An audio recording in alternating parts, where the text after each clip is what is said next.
میں بہک سکوں یہ مجال کیا، میرا رہنما کوئی اور ہے۔ نحمدہ ونصلی علی رسولہ النبی الکریم الامین، اما بعد فاعوذ باللہ السمیع العلیم من الشیطان الرجیم، بسم اللہ الرحمن الرحیم۔ قال اللہ تبارک و تعالی فی القرآن الحکیم، ان اللہ وملائکتہ یصلون علی النبی یا ایہا الذین آمنوا صلوا علیہ وسلموا تسلیما۔ الصلاۃ والسلام علیک یا رسول اللہ، الصلاۃ والسلام علیک یا نبی اللہ، الصلاۃ والسلام علیک یا شفیع المذنبین وعلی آلک واصحابک یا رحمۃ للعالمین۔ اللہ تعالیٰ کی حمد و ثنا، سرور کونین جان عالم وجہ تخلیق کائنات حضرت محمد مصطفیٰ صلی اللہ علیہ وسلم اور آپ کے جمیع آل و اصحاب کی بارگاہ ناز میں درود و سلام کے نذرانوں کے بعد انتہائی عزت اور احترام کے لائق سامعین ذی وقار، میرے دینی اور یقینی دوستو، بزرگ اور بھائیو، بحمدہ تعالی تفسیر اعجاز القرآن کا تسلسل جاری ہے اور ہم الحمدللہ اس سلسلے میں اپنے 100 دروس مکمل کر چکے ہیں اور 6واں سپارہ اختتام پذیر ہونے کو ہے انشاءاللہ العزیز۔ آج ہم 7ویں سپارے کے پہلے رکوع اور 6ویں سپارے کے آخری رکوع کی تفسیر آپ کی خدمت میں پیش کریں گے۔ آج ہی کے درس میں انشاءاللہ العزیز ہم 7ویں سپارے کی ابتدا کرنے جا رہے ہیں۔ اللہ تعالیٰ سے دعا ہے کہ جیسے ہم نے 6 پارے بأحسن طریقے مکمل کیے، اللہ تعالیٰ ہمیں توفیق مرحمت فرمائے کہ ہم پورے قرآن کریم فرقان مجید کی تفسیر کو بأحسن انداز سے مکمل کر سکیں۔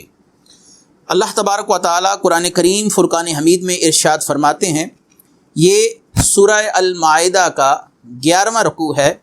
اور آج یہ جو سورہ المائدہ کا 11واں رکوع ہے یہ 7ویں سپارے کا پہلا رکوع بھی ہو جائے گا، لہٰذا 7ویں سپارے کی ابتدا کے ساتھ ہی یہ پہلا رکوع بنے گا 7ویں سپارے کا۔ اللہ تبارک و تعالیٰ قرآن کریم فرقان حمید سورہ المائدہ آیت نمبر 78 میں ارشاد فرماتے ہیں، لعن الذین کفروا من بنی اسرائیل علی لسان داؤد وعیسی ابن مریم ذالک بما عصوا وکانوا یعتدون۔ اللہ تعالیٰ ارشاد فرماتے ہیں، بنی اسرائیل میں سے کفر کرنے والوں پر داؤد اور عیسیٰ ابن مریم کی زبان سے لعنت کی گئی۔ یہ لعنت اس وجہ سے تھی کہ انہوں نے نافرمانی کی اور وہ سرکشی کرتے رہے۔ 2 انبیاء علیہم السلام کا ذکر ہے اس مقام پر، اور دونوں انبیاء علیہم السلام کے حوالے سے اللہ تعالیٰ نے فرمایا کہ اللہ تعالیٰ کے ان محبوب نبیوں نے بنی اسرائیل یعنی یہودیوں پر ان کی نافرمانیوں کے باعث لعنت کی۔ اصل میں یہ رسول کریم صلی اللہ علیہ وسلم کو تسلی دی جا رہی ہے، اے محبوب یہ آپ ہی کی نافرمانی نہیں کر رہے، یہودیوں کی شروع سے ہی یہی فطرت رہی ہے کہ انبیاء علیہم السلام کی نافرمانیاں کرتے رہے ہیں، اور انبیاء علیہم السلام نے ان کے لیے دعائے ضرر فرمائی، اور اللہ تعالیٰ نے ان کے اکابرین کو، ان کے بڑوں کو خنازیر یعنی خنزیر اور سور اور بندروں کی صورت میں تبدیل فرما دیا۔ اب ان لعنتوں کے متعلق جو تفصیل ہے وہ کیا ہے، لعن الذین کفروا، ایلا کے رہنے والوں کو ہفتے کے دن اللہ تعالیٰ نے شکار کرنے سے منع فرمایا تھا۔ یہودیوں کو ہفتے کے دن شکار کرنے سے منع کیا گیا، لیکن ان لوگوں نے ہیلے بازیوں سے شکار کرنے کا سلسلہ نہ چھوڑا۔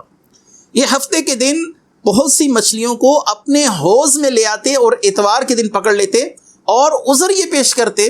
کہ ہم نے ہفتے کے دن شکار تو نہیں کیا، ہم نے تو مچھلیاں اتوار ہی کے دن پکڑی ہیں۔ تو ایسی ہیلہ بازیوں کے لیے اللہ تبارک و تعالیٰ کے محبوب نبی حضرت داؤد علیہ السلام نے ان پر لعنت فرمائی، ان کے خلاف دعا فرمائی۔ اللہ تعالیٰ نے ان سب کو بندر اور خنزیروں کی صورت میں مسخ کر دیا۔ یہ 2 یا 3 دن زندہ رہے اور اس کے بعد واصل با جہنم ہوئے۔ اور یاد رکھیے، ہم پہلے بھی دروس میں عرض کر چکے کہ موجودہ دور میں سور اور بندر ان لوگوں کی نسل نہیں ہے، کیونکہ ان کی نسل آگے نہیں چلی، اور یہ 3 دن تک اسی حال میں ایک دوسرے کو دیکھ کر روتے رہے، اور اللہ تبارک و تعالیٰ نے اس کے بعد ان کو ہلاک فرما دیا۔ سورہ الاعراف اور سورہ المائدہ، ان 2 صورتوں میں اللہ تبارک و تعالیٰ نے یہ جو واقعات بیان کیے ان کی تفصیل موجود ہے۔ سورہ الاعراف میں اللہ تبارک و تعالیٰ نے آیت نمبر 163 میں اور سورہ المائدہ میں آیت نمبر 115 میں ان واقعات کا تفصیلی ذکر فرمایا۔ اس قوم پر اللہ تعالیٰ کے محبوب نبی حضرت داؤد علیہ السلام نے لعنت فرمائی، اور اللہ تعالیٰ نے وَجَعَلَ مِنْهُمُ الْقِرَادَةَ وَالْخَنَازِيرَ، اللہ نے ان میں سے بعض کو بندر اور خنزیر بنا دیا۔ سورہ مائدہ آیت نمبر 60 میں بھی ان کے بندر اور خنزیر بننے کا ذکر موجود ہے۔ ہفتے کے دن شکار سے باز نہ آنے پر اللہ تعالیٰ نے جو ان پر عذاب اتارا، سورہ الاعراف آیت نمبر 163 میں بھی اس کا ذکر موجود ہے۔ رہا دوسرا معاملہ کہ حضرت عیسیٰ علیہ السلام کے حواریوں میں سے بہت سے افراد نے آپ سے خواہش کا اظہار کیا کہ آپ اللہ تعالیٰ سے آسمان سے مائدہ طلب فرمائیے، یعنی آسمان سے ہمارے لیے کھانا اتارا جائے۔ تو اللہ تبارک و تعالیٰ نے حضرت عیسیٰ علیہ السلام کی دعا پر جنت سے کھانا بھیجا، اور یہ کھانا اس قوم کے پاس جب پہنچتا ہے تو چاہیے تو یہ تھا کہ اللہ تعالیٰ کے نبی کی قدرت پر اللہ تعالیٰ کے نبی کی شان اور عظمت کو تسلیم کرتے کہ انہوں نے ہمارا منہ مانگا ہوا معجزہ ہمیں دکھایا، اب ہمارے پاس عذر کرنے کے لیے کوئی سوال جواب باقی نہیں ہے۔ لیکن اس قوم کے بہت سے افراد، یعنی 12 افراد کو چھوڑ کر، اس کے علاوہ جتنے بھی افراد تھے، انہوں 12 حواریوں کے علاوہ نے اس کو جادو کا نام دیا اور نبی کے معجزے کو جادو سے تعبیر کیا۔ تو اللہ تبارک و تعالیٰ کے نبی حضرت عیسیٰ علیہ السلام نے ان کے لیے لعنت فرمائی۔ نبی کریم صلی اللہ علیہ وسلم سے بھی منہ مانگے معجزات والا معاملہ قرآن کریم میں متعدد مقامات پر نظر آتا ہے کہ آپ سے کفار نے منہ مانگے معجزات والا معاملہ بھی کیا، لیکن رسول کریم صلی اللہ علیہ وسلم نے ان کے منہ مانگے مطالبات پورے نہیں فرمائے۔ اس کے لیے یہی حکمت ہے کہ جب کوئی قوم اللہ سے منہ مانگے معجزات طلب کرتی ہے اور وہ نبی، اس وقت کا نبی، ان کی خواہش کو پورا کرے، اور اس کے بعد وہ قوم ان کی تصدیق اور تائید نہ کرے ان معجزات کی، تو اللہ تعالیٰ کی طرف سے اس قوم پر عذاب بھیجا جاتا ہے۔ تو رسول کریم صلی اللہ علیہ وسلم رحمت عالم ہیں، رحمت للعالمین ہیں۔ آپ صلی اللہ علیہ وسلم کے منہ مانگے معجزات پورا نہ کرنے کی ایک حکمت یہ بھی تھی کہ یہ لوگ اگر اس کے بعد بھی ایمان نہ لائے تو اللہ تعالیٰ ان کو تباہ و برباد فرما دے گا، جو کہ اللہ تعالیٰ کی سنت جاریہ ہے کہ جب کوئی منہ مانگے معجزات کو طلب کرتا ہے اور اس کے بعد اس پر ایمان نہیں لاتا تو اللہ تبارک و تعالیٰ ان قوموں کو فنا فرما دیتا ہے۔ اللہ تبارک و تعالیٰ نے مزید ارشاد فرمایا، قَانُوا لَيَتَنَاحَوْنَ عَن مُنْقَرٍ فَعَلُوهُ لَبِئْسَ مَا كَانُوا يَفْعَلُونَ، جو بری بات کرتے آپس میں ایک دوسرے کو نہ روکتے، ضرور بہت ہی برے کام کرتے تھے۔ ایک دوسرے کو برے کام کرنے سے نہ روکنا بھی برے کام میں ہی شمار کیا جاتا ہے۔ اللہ تبارک و تعالیٰ نے اس قوم کو بھی عذاب دیا جس نے برا کام ہوتے ہوئے دیکھا لیکن نہ روکا۔ 3 لوگ تھے، ایک جس نے برا کام کیا وہ بھی عذاب میں مبتلا ہوا، جس نے برا کام ہوتے ہوئے دیکھا لیکن نہیں روکا وہ بھی عذاب میں مبتلا ہوا، اور جنہوں نے برے کام ہوتے ہوئے دیکھ کر اپنی زبانوں سے امر بالمعروف و نہی عن المنکر، یعنی نیکی کا کام کرنے کا حکم اور برائی سے رکنے کا حکم دیا، اللہ تعالیٰ نے ان کو نجات عطا فرمائی۔ سورہ الاعراف آیت نمبر 165 میں اللہ تعالیٰ ارشاد فرماتے ہیں، انجینا الذین ینہون عن السوء واخذنا الذین ظلموا بعذاب بعیس بما قانوا یفسقون، تو ہم نے برائی سے روکنے والوں کو عذاب سے بچا لیا۔ وہی بات یہاں پر آئی کہ ہم نے برائی سے روکنے والوں کو عذاب سے بچا لیا اور ظالموں کو ان کے گناہ کے سبب بدتر عذاب میں مبتلا کر دیا۔ یعنی جو شخص برائی سے منع نہ کرتا، خواہ خود برائی کرے یا نہ کرے، وہ بھی بہرحال عذاب الہی سے دوچار ہوا، اس کے اوپر بھی اللہ تعالیٰ نے عذاب نازل فرمایا۔ نبی کریم صلی اللہ علیہ وسلم کی حدیث ہے جس کو سیدنا حذیفہ بن یمان رضی اللہ تعالیٰ عنہ نے روایت کیا، سنن ترمذی میں کتاب الفتن میں یہ حدیث موجود ہے کہ آقا کریم صلی اللہ علیہ وآلہ وسلم نے ارشاد فرمایا، تم ضرور نیکی کا حکم دو اور برائی سے روکتے رہو، امر بالمعروف و نہی عن المنکر، ورنہ تم پر عذاب مسلط کر دیا جائے گا، پھر تمہاری دعائیں اللہ تعالیٰ قبول نہیں فرمائے گا۔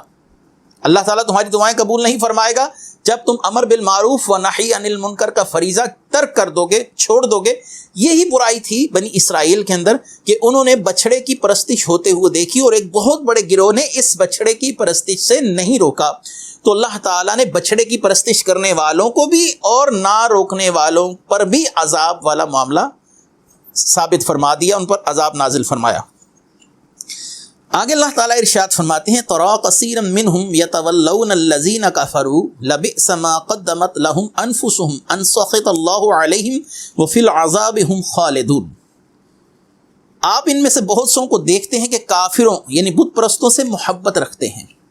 کیا ہی برا ہے وہ توشہ آخرت، کتنا برا سامان ہے آخرت کے لیے کافروں سے محبت رکھنا، جو انہوں نے اپنے لیے آگے بھیجا کہ اللہ نے ان پر غضب فرمایا اور ہمیشہ عذاب میں رہیں گے. یہ لوگ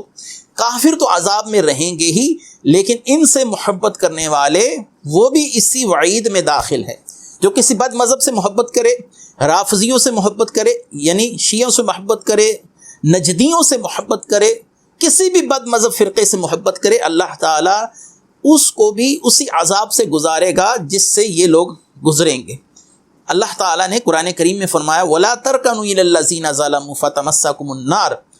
ظالموں کی طرف جھکاؤ نہ رکھو، یعنی بد عقیدہ کی طرف جھکاؤ نہ رکھو، اللہ تعالیٰ تمہیں بھی جہنم کی آگ میں داخل فرمائے گا. یعنی عقیدے کے معاملے میں کوئی سمجھوتا نہیں کیا جا سکتا. یہاں پر یہودیوں کی ایک برائی کا اگرچہ ذکر ہے لیکن آیت کا حکم عام ہے. اس آیت کا سلسلہ کیا ہے، شان نزول کیا ہے، اس کی حکمتیں کیا ہیں؟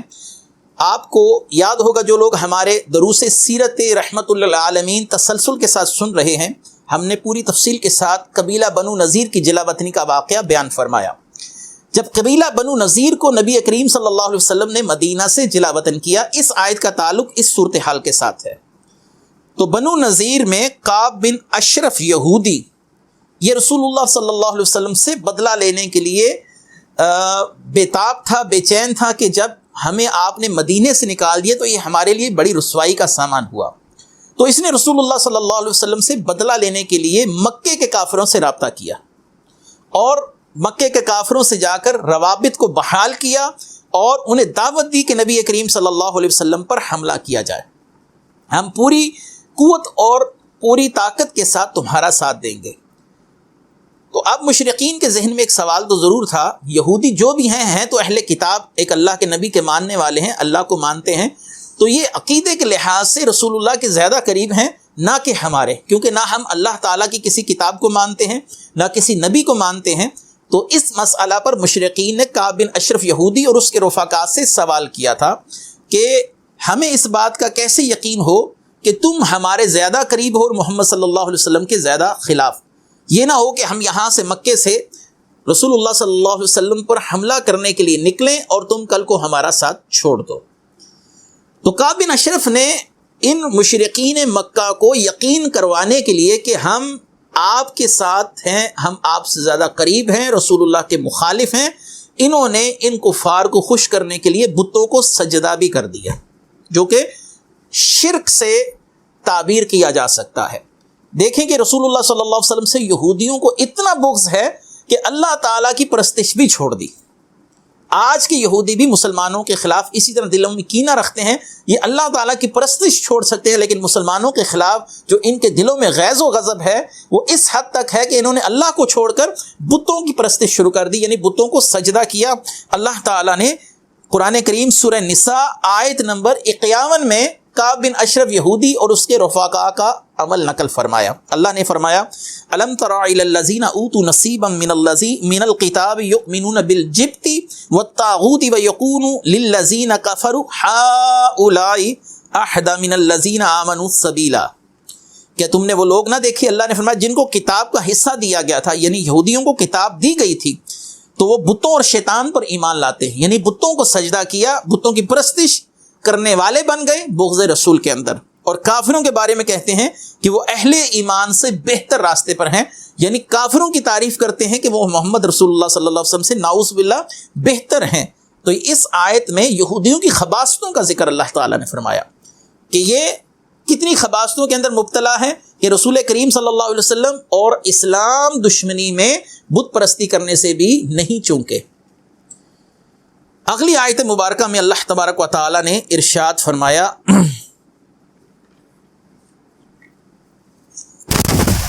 ترى كثيرا منهم يتولون الذين كفروا لبئس ما قدمت لهم انفسهم ان سخط الله عليهم وفي العذاب هم خالدون. کہ تم ان کو دیکھو کہ کفار سے دوستی کرتے ہیں، کیا ہی بری چیز اپنے لیے آگے بھیجی، اللہ کا ان پر غضب ہوا، وہ ہمیشہ اسی عذاب میں رہیں گے۔ میں نے بتایا یہ کعب بن اشرف اور اس کے ساتھیوں کے لیے نازل ہوئی۔ فرمایا وَلَوْ كَانُوا يُؤْمِنُونَ بِاللَّهِ وَالنَّبِيِّ مَا أُنزِلَ إِلَيْهِ مَا اتَّخَذُوهُمْ أَوْلِيَاءَ وَلَكِنَّ كَثِيرًا مِّنْهُمْ فَاسِقُونَ، اور اگر یہ اللہ اور نبی پر اور اس پر جو نبی کی طرف نازل کیا گیا یعنی قرآن ایمان لاتے تو کافروں کو دوست نہ بناتے، لیکن ان میں بہت زیادہ فاسق ہیں۔ اللہ تعالیٰ نے فرمایا اللہ پر ایمان لے آتے، رسول پر ایمان لے آتے، اور جو رسول پر نازل کیا گیا اس پر ایمان لے آتے تو یہ ان کے لیے بہتر تھا، لیکن انہوں نے آخرت کا عذاب اپنے لیے منتخب کر لیا، انہوں نے چن لیا ہمیشہ آگ میں رہنا رسول کی دشمنی میں، اور رسول کریم صلی اللہ علیہ وسلم کی دشمنی میں۔ گویا یہ اپنے دین سے، جس دین کی محبت میں یہ رسول کریم سے نفرت کر رہے تھے، نعوذ باللہ، یا بغض اور کینے کا اظہار کر رہے تھے، اس دین سے بھی یہ باہر نکل گئے۔ یعنی ان کی مثال کہا جا سکتا ہے، ایک مثال ہے دھوبی کے کتے کی، نہ گھر کا نہ گھاٹ کا، نہ یہ اپنے دین کے رہے اور نہ ہی یہ مشرقین نے ان پر یقین کیا، دونوں طرف سے اللہ تبارک و تعالیٰ نے ان کو رسوا فرما دیا۔ اگلی آیت مبارکہ آیت نمبر 82 سورہ المائدہ میں اللہ تبارک و تعالیٰ ارشاد فرماتے ہیں لَتَجِدَنَّ أَشَدَّ النَّاسِ عَدَاوَةً لِلَّذِينَ آمَنُوا الْيَهُودَ وَالَّذِينَ أَشْرَكُوا وَلَتَجِدَنَّ أَقْرَبَهُمْ مَوَدَّةً لِلَّذِينَ آمَنُوا الَّذِينَ قَالُوا إِنَّا نَصَارَىٰ ذَلِكَ بِأَنَّ مِنْهُمْ قَسِيسِينَ وَرُهْبَانًا وَأَنَّهُمْ لَا يَسْتَكْبِرُونَ، یقیناً تم ایمان والوں کے لیے سخت تر دشمن یہودیوں اور مشرکین کو پاؤ گے، اور تم مومنوں کے لیے دوستی میں ان لوگوں کو قریب تر پاؤ گے جو کہتے ہیں ہم نصارہ ہیں یعنی عیسائی ہیں۔ یہ اس لیے کہ ان میں کچھ علماء اور عابدین ہیں وہ تکبر نہیں کرتے۔ یہ رسول کریم صلی اللہ علیہ وسلم کے دور کے ساتھ خاص آیت مبارکہ ہے۔ کوئی یہ نہ سوچے کہ اللہ تعالیٰ نے اس آیت میں فرمایا کہ عیسائی اہل ایمان سے زیادہ قریب ہیں، یعنی ان کے دلوں میں مسلمانوں کے لیے بنسبت یہود نفرت کم ہے۔ اگرچہ اس آیت کا شان نزول رسول کریم صلی اللہ علیہ وسلم کے دور کے ساتھ خاص ہے، لیکن آج عیسائی بھی اسلام دشمنی میں کسی طرح میں کم نظر نہیں آتے۔ مناسب تو یہی ہے کہ اس آیت کو رسول کریم صلی اللہ علیہ وسلم کے دور کے ساتھ خاص مانا جائے، اور اس آیت کا مصداق حبشہ میں سیدنا نجاشی رضی اللہ تعالیٰ عنہ قرار دیا جائے۔ ہوا یوں تھا کہ نبی کریم صلی اللہ علیہ وسلم کے اعلان نبوت کے 5ویں سال، یعنی جب آپ مکہ میں تشریف فرما تھے، تو کچھ لوگوں نے کفار کے ظلم و ستم سے تنگ آ کر، جن کی تعداد 11 مرد اور 4 عورتیں بتائی جاتی ہیں، انہوں نے حبشہ کی طرف ہجرت کی۔ حبشہ آج جس کو ایتھوپیا بولا جاتا ہے، جہاں پر سیاہ فام لوگ ہوتے ہیں، حبشہ کے لوگ سیاہ فام ہیں، اسی لیے سیاہ شخص کو حبشی کہا جاتا ہے۔ تو ایتھوپیا کی طرف، جو موجودہ ایتھوپیا ہے، اس کی طرف ان لوگوں نے ہجرت کی، اور وہاں پر نجاشی جو تھے وہ بادشاہ تھے۔ اور جب ان لوگوں کی ہجرت کی خبر کفار کو پہنچی کہ ہمارے یہاں سے 11 مرد اور 4 عورتیں ہجرت کر کر حبشہ جا چکے ہیں، تو کفار نے پیش قیمت تحفے تحائف لے کر اپنا ایک گروہ ان لوگوں کے تعاقب میں روانہ کیا، تاکہ حبشہ کے بادشاہ کو تحفے تحائف دے کر اس بات پر آمادہ کیا جا سکے کہ ان لوگوں کو اپنے ملک سے نکال دے۔ لہٰذا کفار کا یہ جو گروہ تھا ان لوگوں کے تعاقب میں حبشہ تک جا پہنچا، اور نجاشی کو پیش قیمت تحائف پیش کیے گئے، اور ساتھ یہ عرض کی کہ ہمارے کچھ لوگ آپ کے پاس آ کر پناہ گزین ہیں، یہاں پر آ کر چھپے ہوئے ہیں، ہم چاہتے ہیں کہ آپ ان کو یہاں سے نکال دیں، جلا وطن کر دیں۔ نجاشی نے کہا کہ میں ان لوگوں کو اس وقت تک نہیں نکال سکتا جب تک ان لوگوں سے میں خود ہم کلام نہ ہو جاؤں، یعنی ان سے خود نہ مل لوں۔ تو نجاشی نے ان لوگوں سے اپنی گفتگو کا آغاز کیا،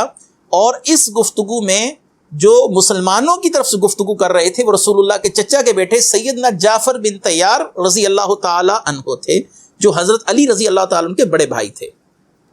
جعفر طیار رضی اللہ تعالی عنہ اور نجاشی کے درمیان جو گفتگو ہوئی وہ انتہائی اہم گفتگو تھی۔ نجاشی نے نبی کریم صلی اللہ علیہ وسلم کے متعلق کچھ سوالات کیے، اور اس کے بعد مرکزی سوال، کیونکہ نجاشی عیسائی تھا، اس نے پہلا سوال نبی کریم صلی اللہ علیہ وسلم کے متعلق کیا، اور اس کے بعد سوال پوچھا کہ تمہارا عقیدہ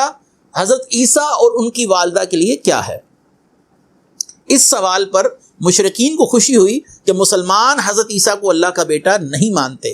جب وہ کہیں گے کہ حضرت عیسیٰ اللہ تعالیٰ کے رسول ہیں تو نجاشی ناراض ہو کر ان کو یہاں سے جلا وطن کر دے گا۔ جعفر طیار نے بڑی ہی ہمت کے ساتھ جواب دیا، اے بادشاہ، حضرت عیسیٰ علیہ السلام اللہ کے بیٹے، اس کے رسول اور کلمت اللہ ہیں اور روح اللہ ہیں۔ حضرت مریم اللہ تعالیٰ کی محبوب بندی ہیں اور کنواری تھی، اللہ تعالیٰ نے اپنی قدرت کاملہ سے حضرت عیسیٰ علیہ السلام کو پیدا فرمایا۔ یہ سن کر نجاشی اور اس کے دربار میں موجود جتنے بھی عیسائی علماء تھے سب رونا شروع ہو گئے اور ان کے آنسو بہہ نکلے۔ نجاشی نے زمین سے ایک تنکا اٹھا کر کہا، اللہ کی قسم یہ سچ ہے اور اس تنکے سے ایک تنکا بھی زیادہ، نہ اس سے زیادہ حقیقت نہ اس سے کم حقیقت ہے جو تم کہہ رہے ہو کہ حضرت عیسیٰ علیہ السلام اللہ کے بندے ہیں، ایسے ہی ہے، یہ بات ایسے ہی حق ہے، اور حضرت مریم کے لیے جو تم نے بیان کیا وہ بھی ایسا ہی ہے۔ اس کے بعد حضرت جعفر طیار رضی اللہ تعالیٰ عنہ نے سورہ مریم اور سورہ طٰہٰ کی کچھ آیات کی تلاوت فرمائی، جس سے نجاشی پر رقت طاری ہو گئی اور نجاشی گریہ زاری کرنے لگا، روتا رہا، اور اس نے کفار کو اپنے ملک سے نکال دیا اور ان مسلمانوں کو اپنے ملک میں ہی رہنے دیا۔ یہ اصل میں پورا واقعہ ہے جس کی طرف اس آیت میں بتایا گیا کہ یہود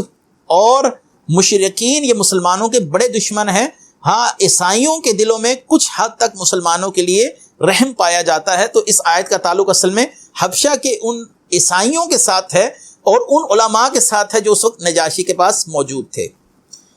آج بھی مسلمانوں کو دو بڑی ریاستوں سے خطرات لاحق ہیں، ایک اسرائیل جو کہ یہودیوں کی ریاست ہے اور دوسرا ہندوستان جو کہ مشرکین کی سب سے بڑی ریاست ہے۔ ان دونوں کی گٹھ جوڑ سے مسلمانوں کے خلاف آج بھی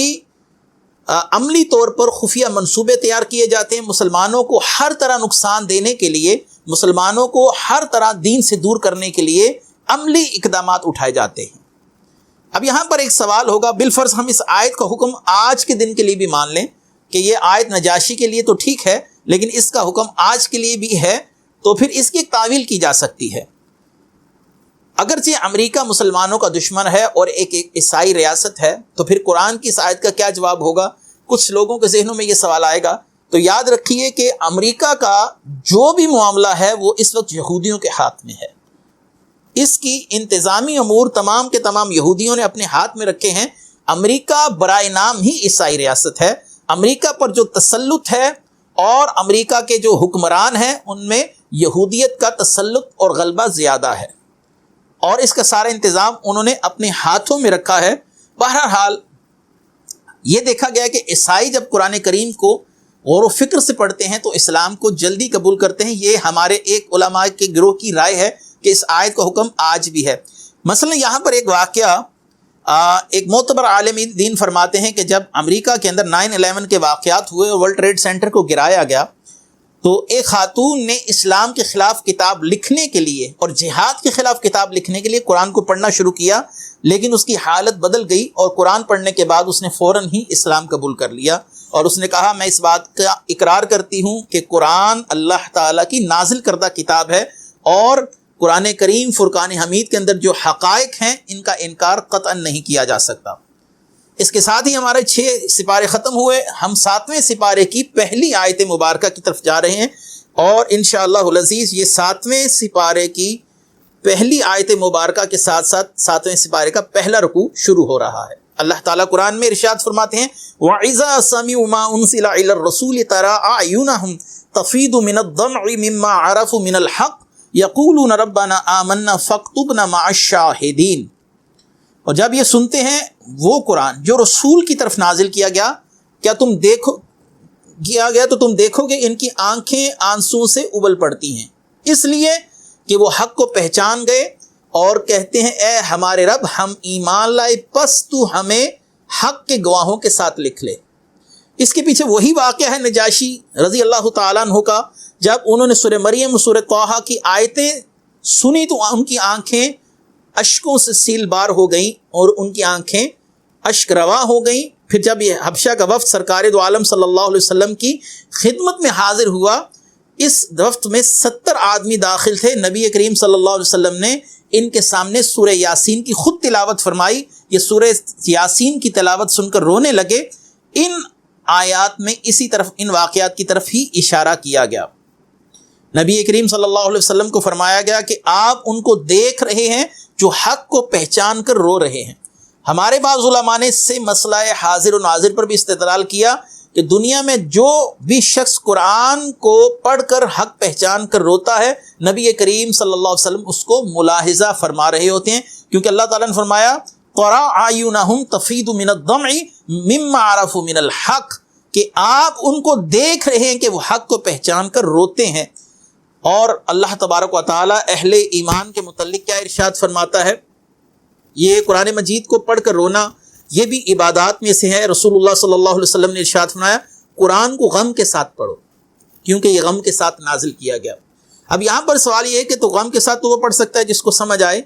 تو اس کا بھی حل ہے. نبی کریم صلی اللہ علیہ وسلم نے فرمایا قرآن کو پڑھتے ہوئے رونے کی کوشش کرو. اگر رو نہ سکو تو رونے والوں جیسا چہرہ بنا لو، تاکہ تم اسی حکم میں داخل ہو جاؤ کہ جو کسی قوم کی مشابہت اختیار کرتا ہے اللہ تعالیٰ اس کے ساتھ بھی اس قوم جیسا ہی معاملہ فرماتا ہے. جب قرآن پڑھا جائے تو اس کے متعلق اہل ایمان کو اللہ تبارک و تعالیٰ نے ان الفاظ میں سراہا ہے. اللہ نزل احسن الحدیث کتابا متشابہا مثانیہ تقشعر منہ جلود الذین یخشون ربہم. جب ان پر آیات پڑھی جاتی ہیں قرآن کی جو بار بار دہرائی جانے والی ہیں تو ان لوگوں کے جسموں کے بال کھڑے ہو جاتے ہیں اللہ کے خوف کے ساتھ. اللہ تبارک و تعالیٰ نے سورہ الزمر آیت نمبر 23 میں اسی صورتحال کی طرف اشارہ فرمایا کہ جو ایمان والے ہیں جب قرآن پڑھا جائے تو ان کے جسم کے رونگٹے کھڑے ہو جاتے ہیں. تلاوت قرآن کے وقت رونا مستحب ہے. صحابہ کرام رضوان اللہ تعالیٰ علیہم اجمعین بالخصوص حضرت عمر فاروق رضی اللہ تعالیٰ عنہ کے لیے یہ بات ہمیں احادیث میں اور دیگر کتب میں ملتی ہیں کہ جب آپ قرآن پڑھتے تھے اور آپ جب اس سورہ یوسف کی اس آیت پہ پہنچتے تھے کہ ان کے والد کی رو رو کر آنکھیں سفید ہو گئیں، یعنی حضرت یوسف کے فراق میں آپ اس آیت کو اتنی بار پڑھتے تو آپ کے رونے کی آواز مسجد سے باہر جاتی، اور بعض اوقات یہ آیت پڑھتے پڑھتے آپ بے ہوش ہو جاتے. امام ابو حنیفہ رحمۃ اللہ علیہ جب یہ آیت پڑھتے اے اللہ جب یہ تیرے بندے ہیں تو انہیں چاہے معاف فرمائے یا انہیں چاہے عذاب دے، تو آپ نماز میں اتنی بلند آواز سے گریہ زاری فرماتے کہ آپ کے پڑوسی آپ کا رونا سنتے، اور اس آیت کو آپ بار بار تکرار کے ساتھ پڑھتے رہتے یہاں تک کہ صبح کی آذانیں شروع ہو جاتی. بہرحال اللہ تعالیٰ ارشاد فرماتے ہیں وَمَا لَنَا لَا نُؤْمِنُ بِاللَّهِ وَمَا جَعَلْنَا مِنَ الْحَقِّ وَنَطْمَعُ أَن يُدْخِلَنَا رَبُّنَا مَعَ الْقَوْمِ الصَّالِحِينَ. اور وہ کہتے ہیں کہ ہمیں کیا عذر کہ اللہ پر جو حق ہمارے پاس ہے اس پر ایمان نہ لائیں، جبکہ ہم یہ تمنا رکھتے ہیں کہ ہمارا رب ہمیں نیک لوگوں میں داخل فرمائے. جب حبشہ کا وقت اسلام سے مشرف ہو کر واپس گیا تو یہودیوں نے انہیں اس پر ملامت کی کہ تمہیں کیا ضرورت تھی محمد رسول اللہ صلی اللہ علیہ وسلم پر ایمان لانے کی اور کتاب کی تصدیق کرنے کی. انہوں نے کہا کہ وعید اس بات کی ہے کہ ہم ایمان نہ لاتے، ہم نے ایمان لایا تو اس بات پر کس بات کی شرمندگی ہے، ہم نے حق کو پہچانا اور رسول اللہ کی تصدیق کی.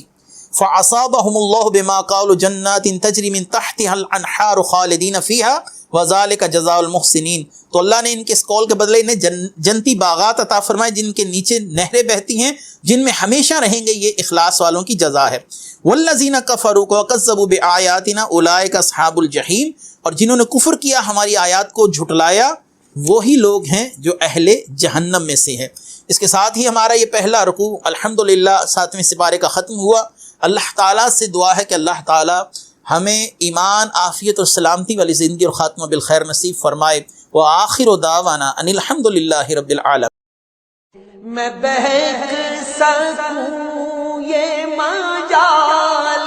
کیا میرا رہا